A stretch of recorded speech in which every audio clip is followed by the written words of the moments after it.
who's going to talk to us about family planning in ICCs. Ellie is a genetic counselor at the Brompton, and I had the pleasure of working with her when she was at Bart's previously. Over to you, Ellie. Hi. Okay, let's put my slides on.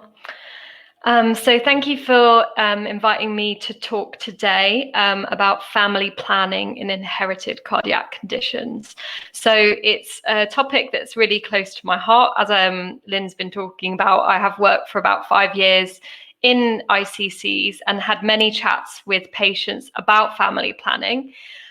So what I thought I would do for this talk is kind of give you an overview of some of the options that are available to some of our patients.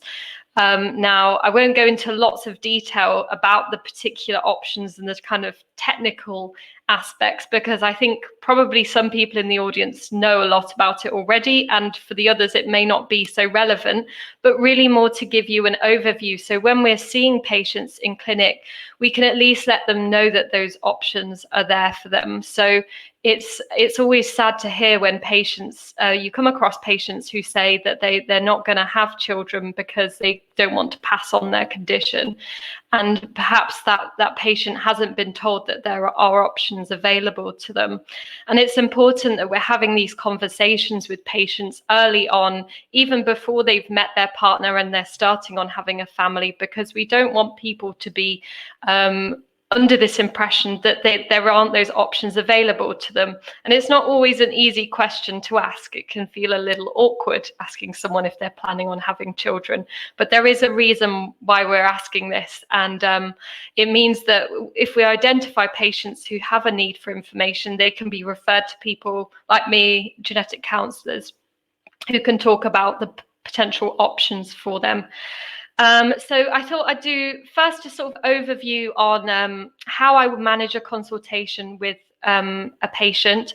And the first thing that I need to do then is to calculate what is the risk of the patient passing on the condition to their child. So doing a sort of work through with that.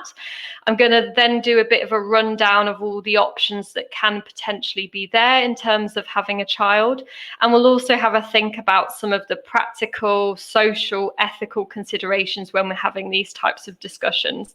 And at the end, we'll go through some working examples so you can have a think about some of the things I've mentioned and try and answer some of the questions at the end.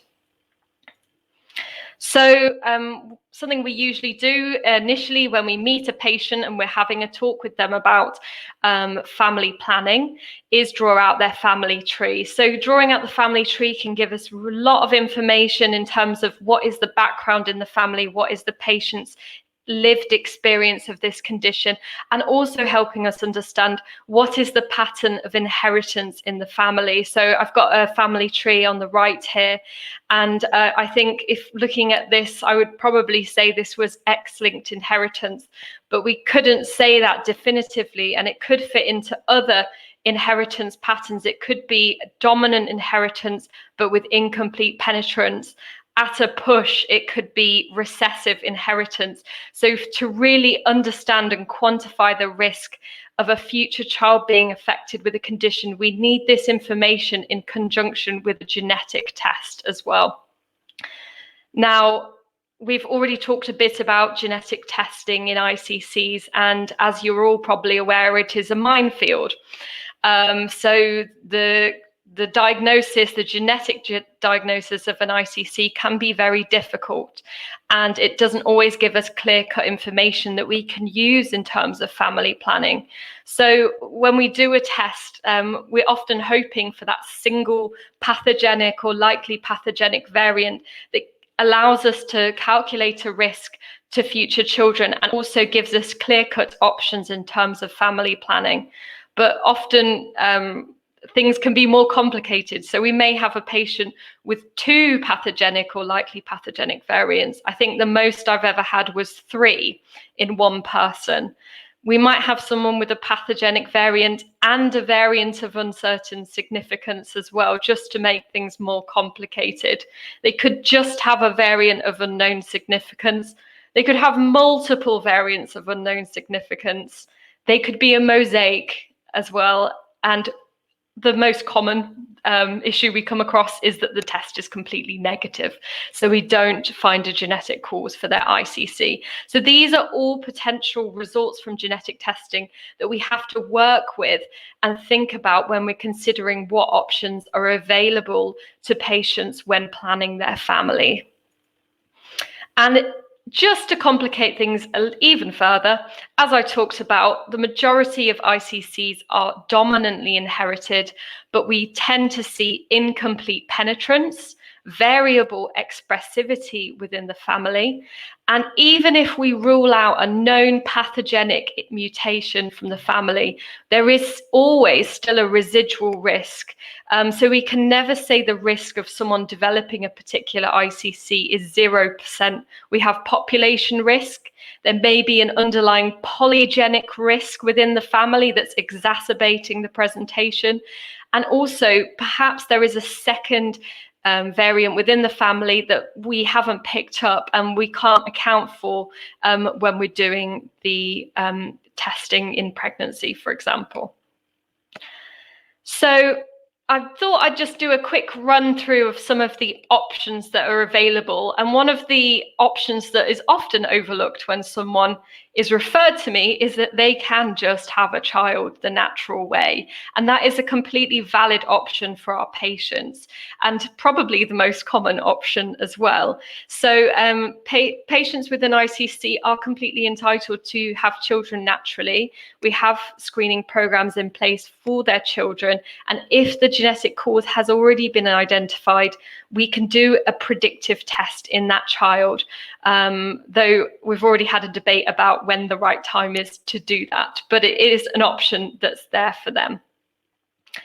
Other options that are there for patients. So some patients decide to get pregnant naturally, but then have testing during pregnancy. So that can be traditionally in the form of an invasive test done normally around 11 weeks of pregnancy. So an amniocentesis or a CVS, which would be testing the fetus to see if they've inherited the pathogenic variant in the family. Clearly, this option is only available to people where we have found the pathogenic variant and it's clear cut.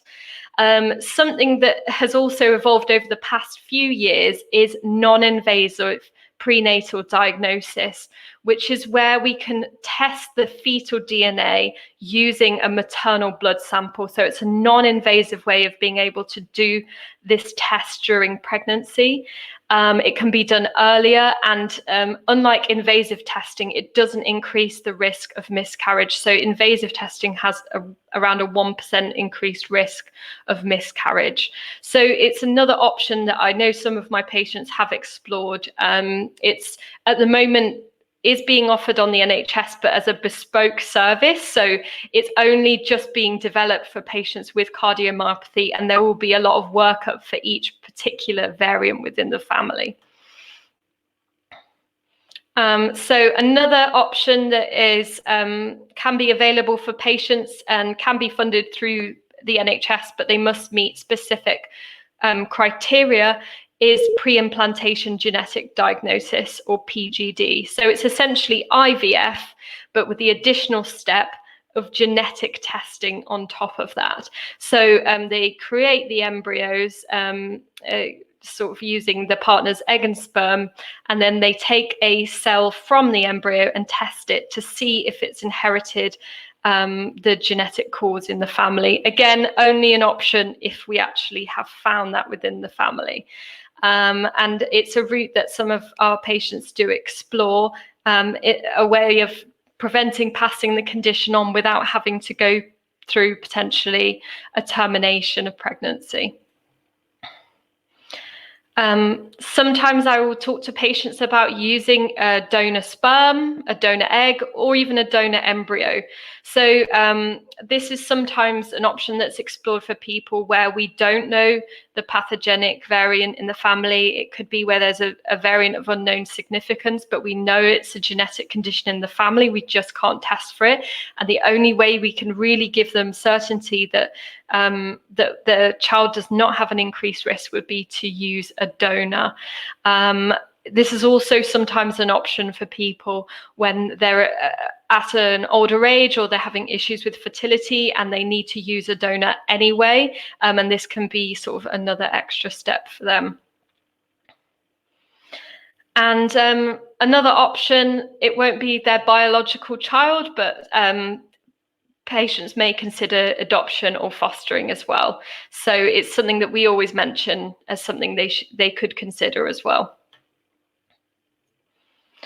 So when we discuss these options with patients, there's lots of things to consider, and these really vary between families. So a majority of the options I've talked about today are available on the NHS, but there are strict criteria you must meet to have these funded. And so there are potentially costs involved in having these treatments if you don't meet those criteria. So that's something for patients to consider. Also, how soon do they want to have a baby? Because some of these choices can take a really long time, especially having PGD. It can take over a year, the entire process. So talking through patients about when they actually want to conceive or to have a child. Age is a really important factor, especially with PGD, because there's a cutoff for the age of the parents. Actually, I think it's just for the female partner, that if they're over a certain age, they won't be eligible for NHS funding. And also fertility is declining with age as well. So that's also important to consider when we're discussing these options. We're talking about ICCs, and often mums will be wanting to get pregnant, but they have a heart condition which might make it dangerous for them. And so it's also important that we factor that into the discussion. And I have had patients where they've actually been told that they should not conceive because that would be very dangerous, potentially fatal for them. And we've even talked about using surrogates. So that's an extra layer of complication on top of all the other considerations as well. So the patients are already dealing with an ICC. Do they have that support there? Do they have a supportive family? Do they have a supportive partner? Are they well enough to undertake one of these options? And it's also important to consider, again, the background of the patient. So we never make any assumptions, but people come into my room from all different backgrounds, different religious beliefs, different cultural beliefs, and personal views and beliefs that are shaped by their own personal experiences.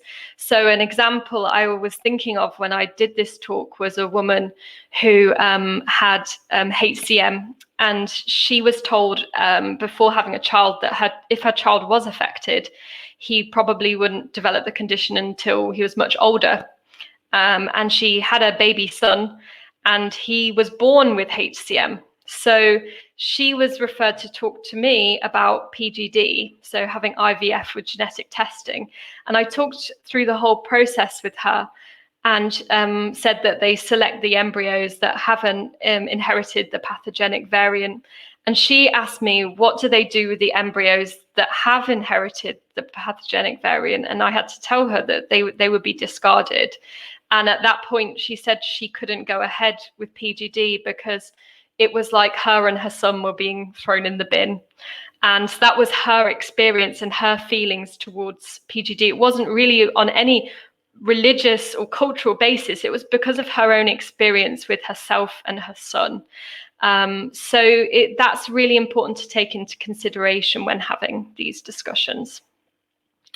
Okay, so I thought I'd do a few quick case examples. I see I'm running a bit low on time, so let me know if I need to stop. But so example one, we've got Jenny. She's a female patient, 30 years old. She's in a stable opposite sex relationship. diagnosed with ARVC following a cardiac arrest. She's had a diagnostic panel and they found a clear-cut pathogenic PKP2 gene mutation.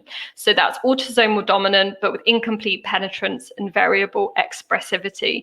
So if she comes in to talk to me, what is the risk that we're calculating for a future child actually developing ARVC? So as it's autosomal dominant, the chance of them inheriting the faulty gene is 50%, but the chance of them actually developing the ARVC itself is less than 50% because of the incomplete penetrance. So that's a closer risk we can actually give her at this point. In terms of reproductive options for Jenny, so she could conceive naturally and her child could be screened. She could have an invasive prenatal test. She could have PGD. She could use a donor egg or embryo, and she could consider adoption and fostering. So there's lots of different options that are available to her.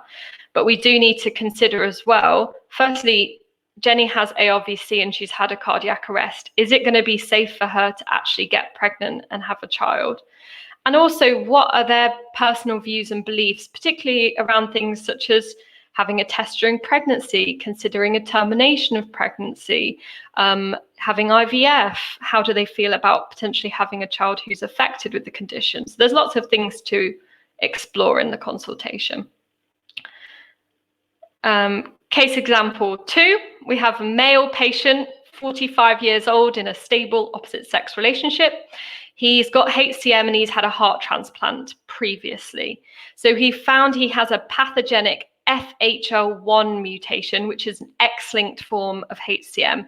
We don't have a lot of information about FHL1 and HCM, but from what we've seen in the limited number of families we have, female carriers don't tend to develop HCM, but some do, and it's mildly. So met with Neal and had to think about what is the risk to future children. Well, actually, if Neal has a son, he won't be passing on his X chromosome, which has the FHL1 mutation. So the risk to a son is population risk of developing HCM. The risk to a daughter is harder to quantify. He will pass on the pathogenic FHL1 mutation to all of his daughters, but it's hard to say whether they will have an increased risk of developing HCM. If they do, we would expect it to be later in life and much more mild than he has experienced, but we can't rule out the possibility that they may have the condition as severely as him. So we need to have a chat with Neal about whether he's willing to accept that possibility that his daughters may have a slightly increased risk of developing the condition. But in this situation, he likely, if he was going to go ahead, would just go down the natural conception route. Last example. I've got Simon, he's 22, he's single, and he's got long QT syndrome, and he's got a variant of unknown significance in KCNQ1. What is the risk of a future child developing long QT? It's hard to say. So we think it's probably dominant and autosomal dominant condition in the family. So 50%, but it's incomplete penetrance. So probably less than 50%, but we only have a variant of unknown significance to work with here. At the moment, his options for having a child are quite limited he could have natural conception, but it's hard to rule out this risk because of the variant of unknown significance. But luckily, he is young. He is not currently planning on having a family, and he's just been brought in for a chat for sort of potential future options. So another thought is that maybe a few years down the line, we might have some more information about this variant, and there may be more options available to him if he wants to explore that. So I think it's important we have these chats young, but also the chats can evolve as well as we get new information in the future. Okay, so that's the end of my talk, and happy to answer any questions at the end. Thank you very much, Ellie. Now, I've broken all the rules in chairing sessions by letting things overrun, but it was such a good talk and it was just so clear. And those cases were so informative that I think well worth letting things go on a little bit. And we've got plenty of time at the end for questions. So thank you very much. That was a superb talk. Now,